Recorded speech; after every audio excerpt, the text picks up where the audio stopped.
Isang mapagpalang araw po muli sa inyong lahat, mga sir, mga madam. Ako po ay nagbabalik ang inyong lingkod, Agent Joel. At papakita ko ulit itong aerial view ng 3.2 hectares dito po sa Umingan, Pangasinan. Kung makikita po nyo, nasa gitna po ng property. So, dalawang title po kasi ito. Yung isa sa kabila dito sa left side ay yung 1.3 at 1.8. Mahigit naman yung nasa kanan. So, parehas silang sobra kaya naging 3.2 hectares. So, kung makikita nyo, napakahaba ng frontage nilang pareho mga sir, mga madam. At meron ng kuryente, may cable ng internet, ayan. So, dito sa likod ng 1.8 hectares, kung makikita nyo, mayroon po siyang daan na pwede ring buksan.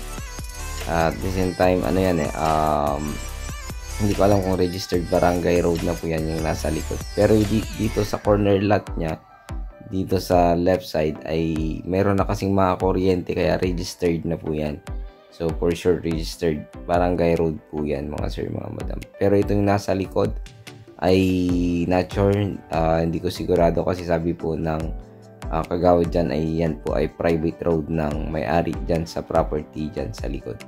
So, ito naman, yung kanyang shape, makita nyo, kita po ang bundok ng bayan ng Balungaw. So, malapit lang din po ito sa bayan ng Balungaw, mga sir, mga madam. So, may mga mangga po siya. Marami rin po yung mangga niyan. At least siguro nasa 15 pieces mahigit.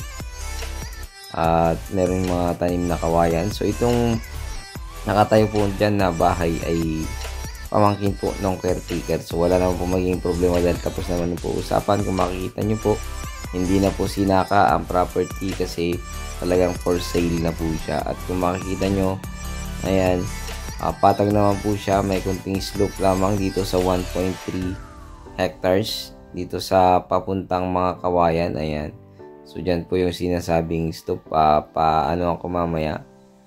So ito po yung kanyang boundary dito sa likod, yung kawayan tsaka yung mangga. Hindi na po abot yung fish pond or ano yan, fish pond na isa, hindi na po abot yan. Hindi po yan sa may-ari. So kung makikita nyo, ang ganda po ng property. Maganda po siyang gawing residential farm lot kasi malapit din po yan sa highway. Nasa 1.7 km from National Highway Rosales San Jose Road.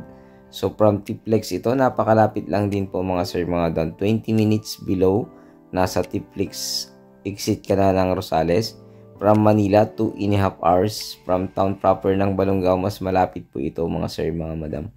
At the same time, sa town proper naman ng Umingan, nasa 15 minutes below po.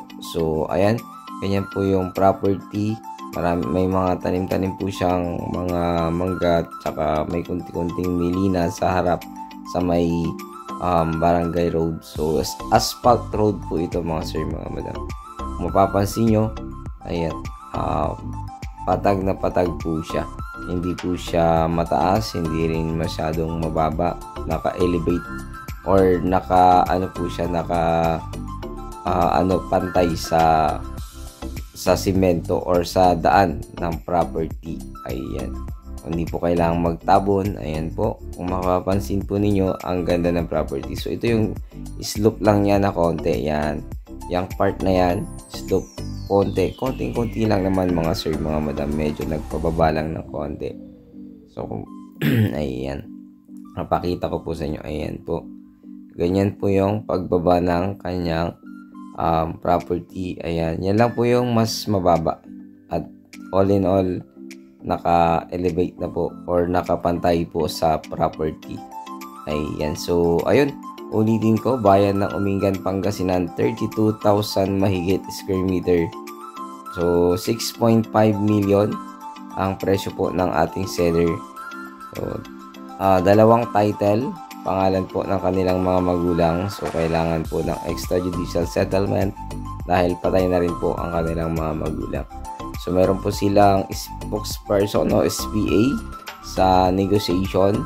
Pero pagdating naman po sa bentahan or sa pagbayaran or mabibili nyo na, ay yung mga may-ari naman po ang magre-receive po ng pera.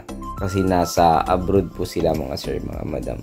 So ayun, sana magustuhan nyo po ito dito sa bayan ng Umingan, Pangasinan. 1.7 kilometer lamang mula sa National Highway at napakagandang property, napakaluwang. Mayroon siyang corner lot itong 1.8 at mayroon pang road sa likod na pwede ring buksan kasi hindi naman po binakuran. So ayun, muli maraming salamat. Ito pang lingkod Agent Joel. God bless you all. Pakitawagan na po ako sa aking numero.